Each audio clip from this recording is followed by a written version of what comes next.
Welcome to the Learning Pines YouTube. We hope this video helps.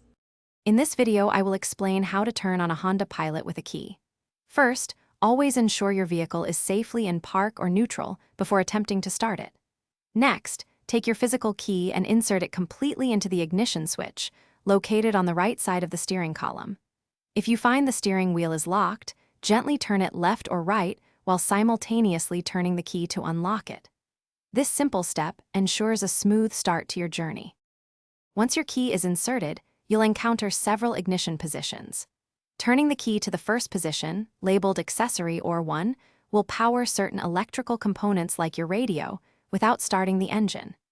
Moving to the On or 2 position illuminates your dashboard lights and activates all vehicle systems, preparing it for operation. Remember, the key can only be removed when the ignition is in the lock or 0 position, ensuring your vehicle's security. To start the engine, ensure your foot is on the brake pedal.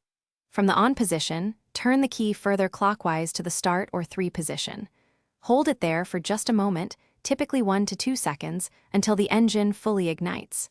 As soon as the engine starts, release the key.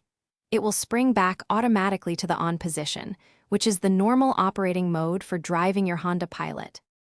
For optimal vehicle care, always engage the parking brake when you exit your Pilot. Also, try to avoid running electrical accessories for long periods when the engine is off, as this can drain your battery.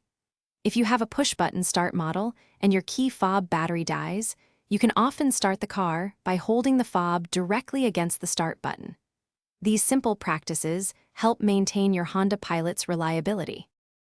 Thanks for watching. Consider subscribing if we helped you.